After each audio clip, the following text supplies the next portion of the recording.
Hi, today we're talking about human-centered management and leadership. So when we're thinking about human-centered organisations, obviously we've talked a little bit about roles of managers and leaders, and we can't have this conversation without differentiating what we mean by the role of a manager and a leader within an organisation. So let's start with that, Grahame. Yeah, I think for me, there's been a lot of really unhelpful sort of confusion about the relationship between leaders and managers. So this idea that leaders decide to which wall to put the ladder on, and managers to get people up the ladder or something. For me, and I think for us in the context of human-centered organisations, leadership and management are just operate just on a continuum. So all people that have got responsibility for other people in some way, they are they lead or manage a team, have to occasionally lead and occasionally manage. And for some people very senior in the organisation, the implications of their leadership and management are significant, so they've got to be better at it. But for everyone that's got some level of responsibility for other people, then they need to be able to make good decisions depending on what's going on, depending on the context, depending on the day-to-day environment, whether they are leading or whether they are managing, and make good decisions on that kind of continuum. So for me, leadership and management is all part of the same thing. It's different sides of the same coin, or they operate just on a spectrum. So do you think it's more of a hierarchical thing, that we have these different layers, and that managers and leaders to a certain extent will do some leading and some managing, but the percentages of which, or the ratios of which they do it, are we overcomplicating things, do you think? Well, I think we've spent too much time kind of fetishizing leadership. So leadership is really good, managers, we're not less interested in that. When actually I think it's at least equal, as I say, on a spectrum. And actually, for the everyday work that an organisation needs to do, which we could kind of summarise as getting results through people, managers, the management of people is the most important thing. So to isolate leadership as something special and different that isn't anything to do with management, for management to be very different to leadership and so on, I think is to misunderstand the nature of the work that needs to be done, and the nature of the people-based skills that we need in order for organisations to run effectively. And if you think about organisations that are perhaps more flatter structure, is there a need for managers per se? Are we creating more layers than we actually require within our organisations if it's causing some confusion? Or there's been lots and lots of attempts at designing organisations that are kind of flatter, more matrix structures and so on. And I don't think, I think that's fine. There's no need to have unnecessary layers, and bureaucracy is always a thing that we should be trying to limit and so on. But I don't think that speaks. I don't think that's got anything to do with the nature of the quality and effectiveness of leadership and management, because we all need to be able to do that either for ourselves within our team, or we need to have people that are responsible for delivering a particular output, or leading or managing a project and so on, all have to develop and build the capabilities to do that.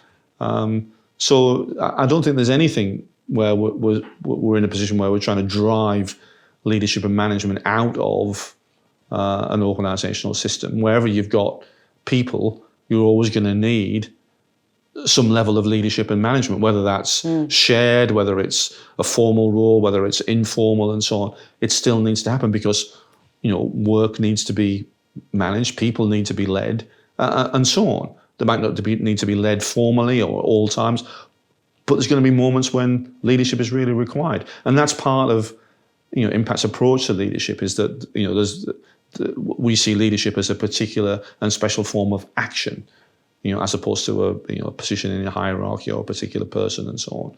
So it's the thing that happens that we call leadership. And I think that's the same with management. When managers take action to support, to challenge, or to strengthen the quality of the relationships that the task is dependent on, then they're taking action. Because it could be true that regardless of your role, whether you're a manager or a leader, you're just a person and an employee within an organisation. Right. You can still notice what's happening You can still be empathetic to others. You can still listen well. There are all things that don't require a position. And as you say, something that Impact's quite focused on. But let's just think about now the human-centered organisation. So talk to me a little bit about what we might see leadership and management in relation to a human-centered organisation. Okay, what might that look like? Yeah. Well, I think that the first thing is that people that have got either formal or informal leadership and management responsibility are able to make good choices in terms of their action across that spectrum. So something might be happening, and it might require some really formal leadership. I really need to get hold of this situation and drive it forward. Or it might require some really detailed expert management, where you say, okay, so we're running into the sand here. We haven't got enough resources to do the thing that we need to do. Either we need to change the task, build, create more resources, or whatever. Do you know what I mean? So the context matters, yeah. But in terms of the approach from a human-centric, what sorts of skills, what sorts of things might we see? Well, I think the first thing is that people are able to roam the range between leadership and management, effectively making good decisions about what it is that people will need from that management or leadership intervention that will improve the situation, whatever the context is. So that's the first thing. Yeah. The second thing is, which is a kind of fundamental, I think, to this whole argument, is that the primary capability that we need leaders and managers to be able to demonstrate is people-related skills and capabilities. So, and that's often what's missing. So where we see organizations not through a human-centric lens, but through a sort of more machine-like, sort of reductive lens, yes, then we see people as just units of production, or things to be controlled, things to be measured, and so on. Whereas in a human-centric organization, you're operating with the fully rounded person, and that you as a leader or manager might be responsible, either formally or informally, for that person's development, for that person's performance, and then for that team's performance or the department's performance, and so on. But it's all about people in the end.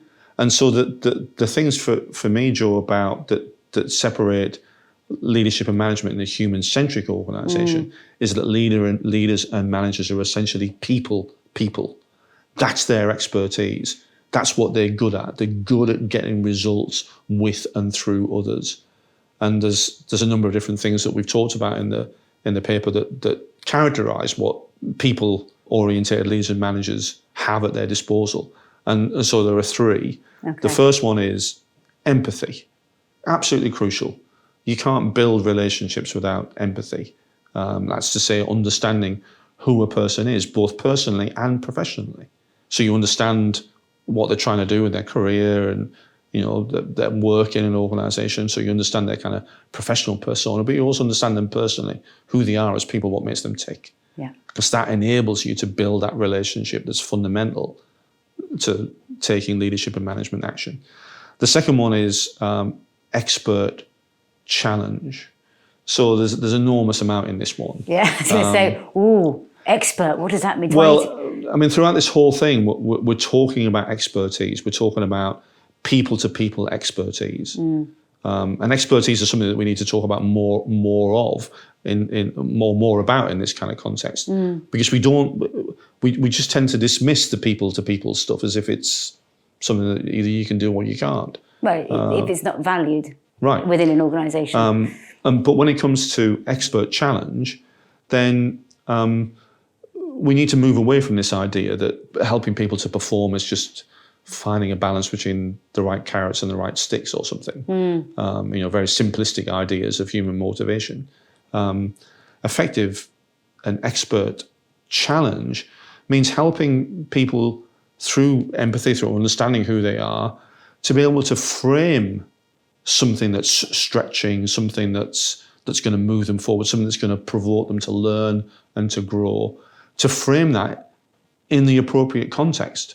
So So it's not just a one-time thing where you set someone's targets at the beginning of the year and then review them at the annual appraisal. This is something that you're constantly doing, because you're doing it with a level of expertise that challenges that person to become better than they imagined that they could be. Right. Okay. So I understand now that looks at how we are liberating brilliance, because the important part in that for me is we know this support challenge mode, model, but without that massive dose of empathy, we can't surely do the support and challenge with an area of expertise. Yeah, that's right. And so the empathy part really helps us to provide the expert challenge. And tell me a little bit about I'm assuming it's expert support. Yeah, it's expert support because the thing that makes a difference, and the research from McKinsey and from Google that support all of this, is that people, when they look to their managers or leaders, or look to others, to take that kind of action, leadership or management action, then the thing that works is where they believe that person has expertise in the area of work that they're trying to perform that helps. It doesn't mean stepping in and doing all that work for someone. It doesn't mean taking it off them, or it doesn't mean micromanaging, but it means that's why it's expert support, because it's making the right judgments about the extent to which the manager or leader needs to get their sleeves rolled up and get in there with that person or that team, or the extent to which they step back and facilitate. Do you see what I mean? So that's why it's expert, because you need to make good judgments about how close, how tight, or how loose you are, depending on, as you say, your understanding of the people involved, your understanding of the kind of the professional circumstances surrounding what it is that people are trying to do, and your own understanding through your own expertise of the nature of the task that's at hand, so that you can add value. That's the key thing. Through your leadership and management action, you can make things better. You can support people, supporting people to do more than they ever felt that they could achieve. So that's those three things: empathy, personal and professional, expert support, and expert challenge. Thank you for watching, and if you would like to download the white paper, you can do so in the link in the description.